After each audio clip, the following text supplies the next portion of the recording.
Evet, reklama gitmeden önce o soruyu sordum. Baba Arif Güran'a HTS kayıtlarına göre Salim Güran o noktada, yani evin olduğu noktada görülüyor. HTS kayıtlarına yansıyan kayıtlar bunlar. Şimdi Nur Hanım, başta bugün buraya gelmemizin sebebi, tabii her şeyi sorabilirsiniz. Bizim buraya çıkmamızın sebebi insanların ön yargıyla bize bakması değil. Biz burada her tür soruya kabul ediyoruz ve hakikat için. Bu hakikat kimin için? Aile bireyleri için değil, Narin için hakikat çıkaracağız.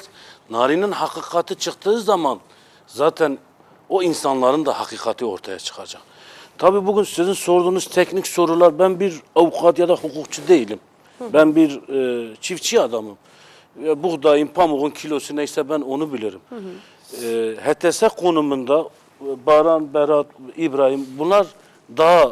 Ama yine bunu duyduğunuzda aklınızda tabii bir şey ki, oluşmadı mı? Yani tabii Salim Güran HTS orada dediği gözüküyor. zaman bizim avukatlarımız Mustafa Demir, ya dedi kardeşim 15-38 miydi? Salim Baran o daha iyi biliyor galiba, değil mi? miydi? Teknik Evet. olarak babandan... 15-38 Arif'in evinin arkasında. Halbuki 15-38'de kamerayla gözüküyor.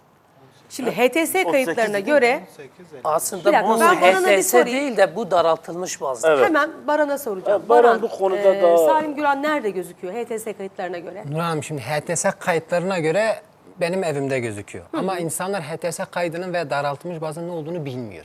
Aslında sorun burada. Daraltılmış baz nedir? HTS farklı, aslında daraltılmış baz farklı bir şey. Daraltılmış şöyle açıklıyorlar. Geçmişe yönelik telefonlardaki sinyal gözüyle konum tespit. Bakın biz 2026'dayız.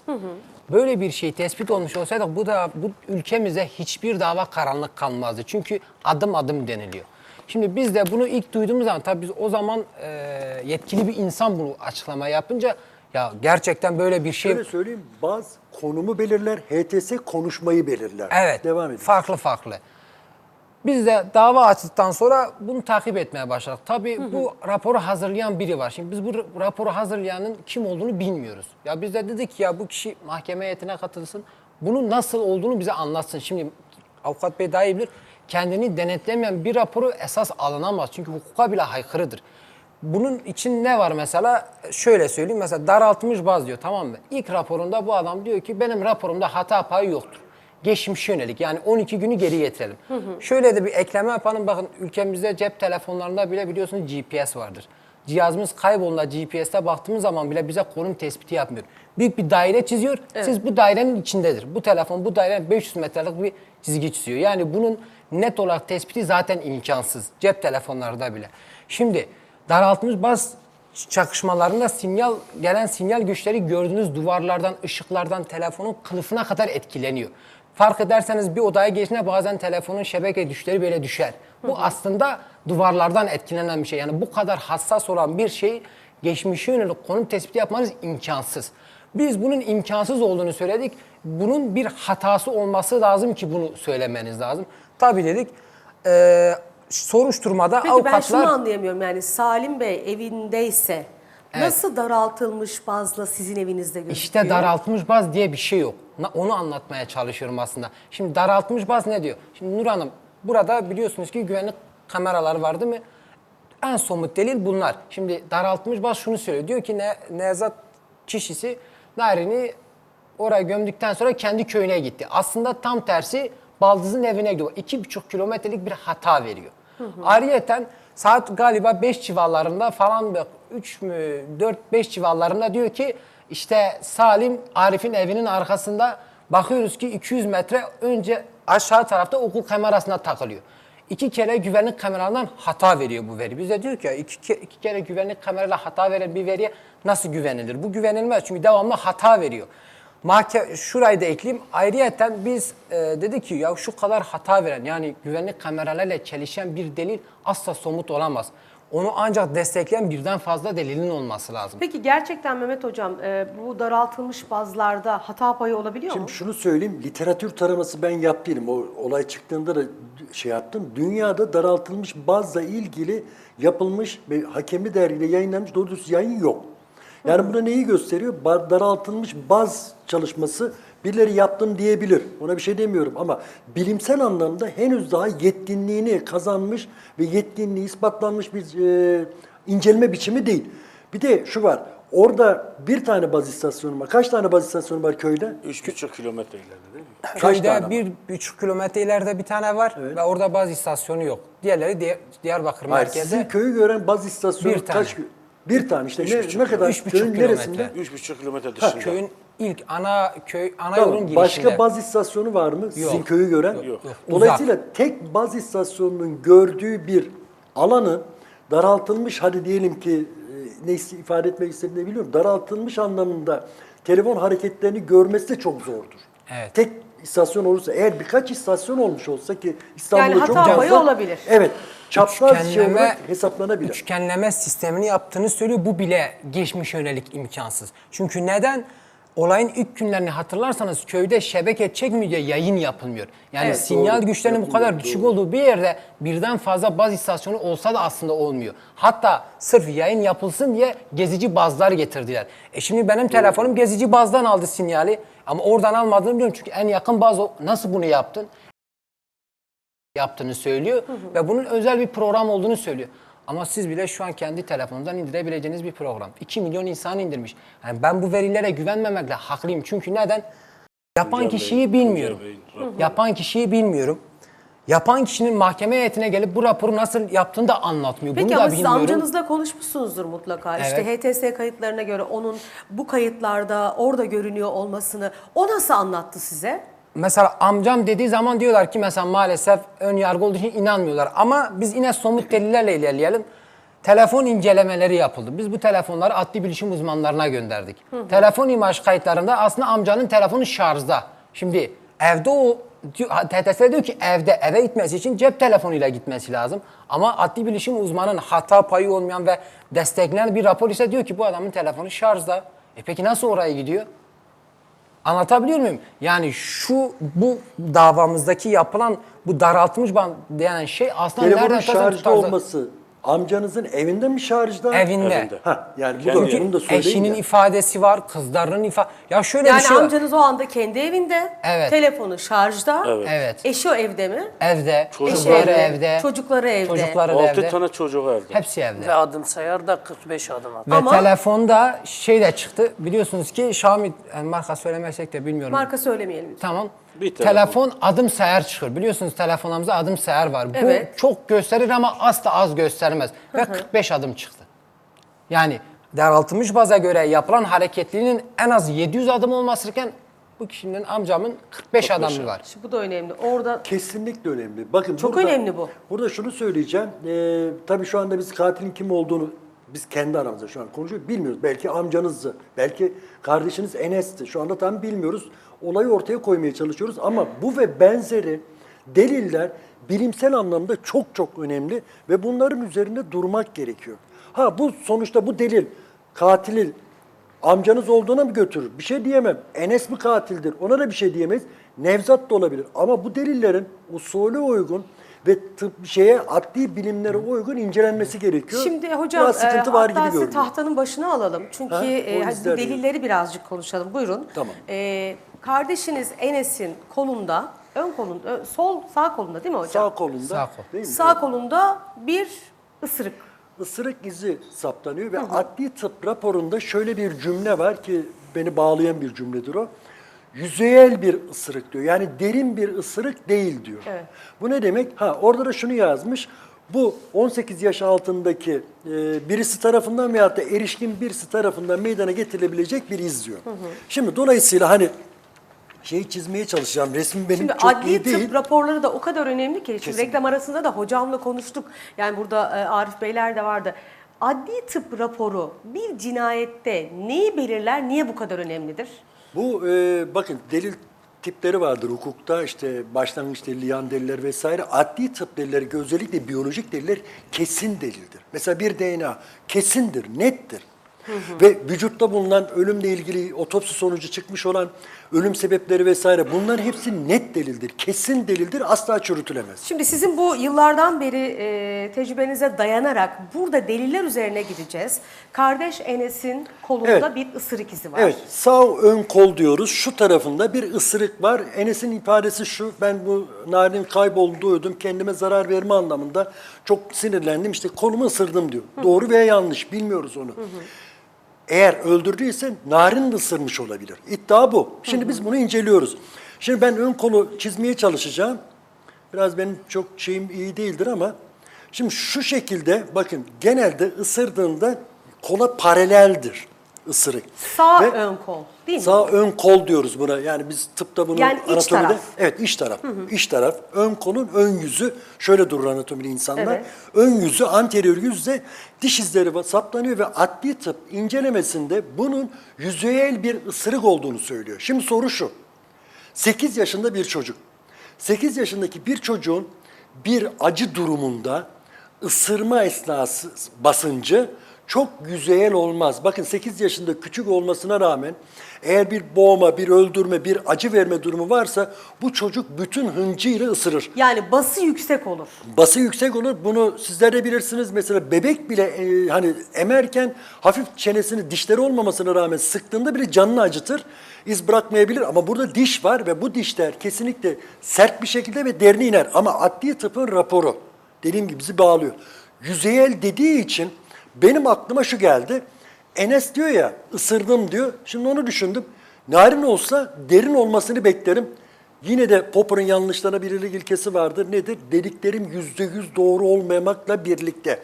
Bunu kabul ediyorum. İhtimaller üzerine gidiyoruz Evet, şu ihtimal anda. üzerine gidiyoruz. Ama şunu söylüyorsunuz, yani küçük bir kız çocuğu dahi olsa, Olsa derin ısırık yani olur. o çene kuvvetiyle Evet, derin o ısırık olur. derin olurdu. Peki kendinize şey verdiğinizde, istisnai durumlarda çok psikotik bir rahatsızlığınız varsa derin ısırık yaparsınız. Onun dışında pek derin yapmazsınız. Kendinize acı verirsiniz. Acının miktarı biraz arttığında durursunuz. Bu da sizin yüzeyel ısırmanızı açıklar. Dolayısıyla ben buraya baktığımda, adli tıp raporuna baktığımda Enes'in ben kendim ısırdım demesi daha akla yatkın görünüyor. Olay bu. Ön kol için. Yüzünde bir iz Evet. var, onu da konuşalım. Yüzündeki izde şöyle yine çizmeye çalışayım. Şu kafayı şöyle birazcık yani Yine benzetmeye abi çalışıyorum. Enes Güran'ın yüzündeki iz. Şimdi şurada açıklığı yukarıya bakan bir iz. Biz açıklığı yukarıya bakan deriz, tam tersi aşağı bakan. Şimdi, Ne fark eder? Yani ne anlatır bu bize? şimdi dendi ki hani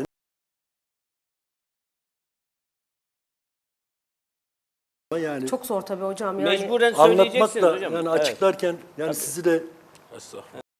Keşke sizin bu inceliğinizi daha önce de düşünseydiler, başkaları da düşünseydi. Çok ciddiyim.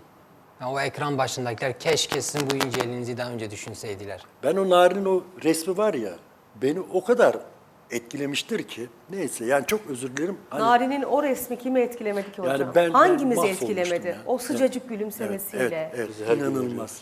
Yani tüm Türkiye'yi gerçekten yasa boğdu her bu gün ölüm. ölüyoruz, Bu her gerçeğin peşinde ama en çok her gün etkilenenlerden bir tanesi de tabii babanın halini görüyoruz ama abi Baran dün gözyaşlarını tutamadı burada. Onunla arasında çok özel bir diyalog olduğunu söyledi. Hatta dünkü şu detayı hiç unutmuyorum. Dediniz ki benim telefonumun şifresi Narin'deydi. Yani devam Tabii edeceğim tabii izninizle. hocam. Seyirci de yanlış anlamasın. Hani destekleme amaçlı ben sizden bu muhabbeti yapmıyorum. Ben bu olayları ortaya koymaya Hakikat çalışıyorum. zaten Nereye biz gideceğini buraya beni ilgilendirmiyor. gelmemizin sebebi hakikat. Yani. Bu hakikatta vallahi azim ben bile olsam her Aynen. kim olursa olsun. Benim açımdan da öyle. Her kim olursa olsun. Burada Nari'nin hakikati için, Evet, Narin. Önemli. gerçekler için, art niyetle değil, sosyal medya yalanlarıyla değil, gerçek deliller ve gerçek usulle neyse biz her şeye hazırız. Ben burada da şunu açıklamak zorundayım. Kendi kimliğimle ilgili. Şimdi ben bu analizleri yaparken, şimdi bunu da yapacağım.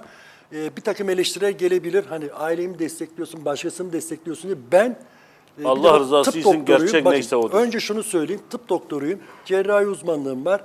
Sonra üzerine 10. üniversite diplomamı aldım. Hukuk da okudum. Ben avukatım da aynı zamanda. Adli bilimler doktorası da yaptım. Olay yeri inceleme, psikoloğum, sosyoloğum. Bütün bunlarla beraber ben analiz yapıyorum. Ve bu analizde de mümkün olduğu kadar bilimsel metot ve akıl yürütmeyi kullanıyorum. Dolayısıyla benim birilerini desteklemem veya ön yargıyla yaklaşmam söz konusu olamaz. Dönelim buraya. Şimdi bakın, yine adli tıpın raporunda ve Enes'in ben görüntülerini de görmüştüm. İzin açıkta yukarıya bakıyor. Deniyor ki işte Narin ısırdı. Şimdi Narin ısırmış olsa boyu, bakın 8 yaşında biz şu formülle hesaplarız. Yaş çarpı 5 artı 80'dir ortalama boyu. Yaşı 8, 5 kere 8 40, 80 daha 120. Yaklaşık 120 santim boyunda bir kız çocuğu. Evet. Yani 1 metre 20 santim o civarda. Şimdi diyelim ki Enes, diyelim ki amca, diyelim ki Nevzat, bilmiyorum. 1.70'in üzerinde değil mi onların Enes'in boyu? boyu kaç? 83, 1.85. 1.83 Enes'in boyunda. 1.80. Şimdi yani çok özür dilerek yani bunu bir canlandırma gibi yapacağım çünkü böyle bir iddia oldu. İşte efendim öldürme esasında diyeyim neyse göstermek istemiyorum, ısırdığı söyleniyor. Ya şimdi 1.20 boyundaki bir çocuğun 1.80'lik veya 1.75'lik birisinin yüzünü ısırması çok akla yatkın değil. Bu bir. İki, peki ısırdı diyelim. Hadi ısırdı. Isırdığımızda kafamızda baş bölgemizdeki tek hareketli kemik alt çene kemiğidir. Alt çene. Oynar. Evet. Üst çene sabittir. Bu ne demektir? Isırdığımızda hınçla hani bir öldürüyorsunuz yani birisinin ölümle riski var, canı acıyor. O acıyla, can acısıyla. Acıyla ısırdığında üst çenenin dişi, kesici ön dişler girer, sabit kalır. Alt çene daha çok acı versin diye oynar. Şimdi bu durumda üst çenenin döndü, yüzü karşı karşıyayken ısırdığında bütün şey için söyleyeyim. Bakın üst çene kemiği şöyledir, alt çene kemiği böyledir ve üst çene kemiğinin ısırıkla beraber meydana getireceği izin açıklığı aşağıya bakar. Yani buradaki Yukarıya bakmaz. bulguyla uyuşmuyor diyorsun. Hayır uyuşmuyor. Üst çene kemiğinin, üst çene dişlerinin ısırığında açıklık aşağıya bakar, yukarıya bakmaz. Peki şu denebilir, alt çenenin ısırığı olabilir. Tamam, eğer alt çenenin ısırığıysa ne demiştik biz? Üst çene sabit kaldığına göre üst çenenin ısırığı nerede aşağıya bakan? Bunun aynısında yok. Yani bir karşılığı olması Hayır yok. gerekiyor izin. Bir tek şu iz var. Ha buradan da şu soru soruluyor ki ben dosyaya baktım. Ya bu iz nasıl olmuş olabilir? Enes diyor ki doğru yalan bilemem. Mısır tarlasına girdik ararken Beraberdik, diyor. beraberdik. Ve beraber Beraber miydiniz? Kısa anlatabilir miyim? Tabii buyurun. Çok kısa. İlk günü galiba hastaneye gittiğimiz gün. Evet akşamleyin. Narin'i aradığımız ilk günün gecesi Diyarbakır'da bir hastaneden telefon geldi. 8 yaşındaki bir çocuğun hastanede olduğunu, araba çarptığını ve hastaneye bırakıp kaçtıklarını söyledi. Bize istedim şunu diyor, adama bu köyde yolda biri çarpıp hastaneye mi atıp kaçtı?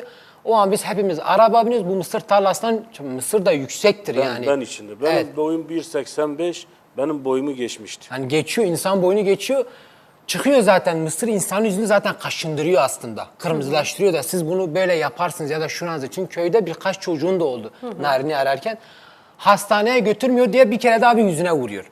Niye beni hastaneye götürmüyorsunuz? Çünkü kız kardeşini arıyor ve ondan bir öbür gün mü galiba evet işte soruyor jandarma, senin işte dün yüzünde bir şey yoktu, ne oldu ya bu dedi.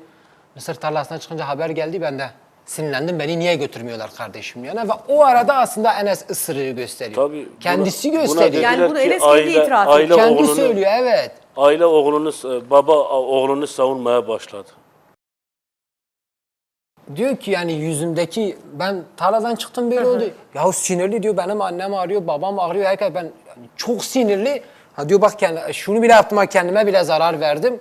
Ve ondan sonra bu tabii çok farklı bir şekilde ekranlara gösterildi. Şimdi bunları yan yana getirdiğimizde bu izlerin iddia edildiği gibi adli bilimler açısından ve bilimsel anlamda söylüyorum. Yine dediğim gibi %99 adli bilimlerde pozitiflere %99 deriz, negatiflere %100 deriz de %99 Narin'in ısırığına bağlı bir iz olduğunu ben düşünmüyorum. Peki. Şimdi önemli bir soru daha var hocam burada.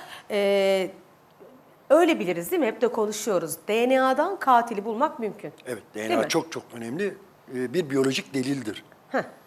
Şimdi burada DNA'dan katili bulmak mümkünse, Narin bulunduktan sonra üzerinde bir PSA bulunuyor. Evet. Bunu isterseniz siz bir adli tıp uzmanı olarak hem seyircilerimizi bilgilendirmek adına açıklayın lütfen. Böyle bir PSA varsa DNA'ya ulaşılıp katil bulunamaz mı? Şimdi PSA teknik bir kelime, yani prostat spesifik Ama yine antijen açıklayın hocam, dediğimiz yani bir PSA molekül. Bir molekül bu.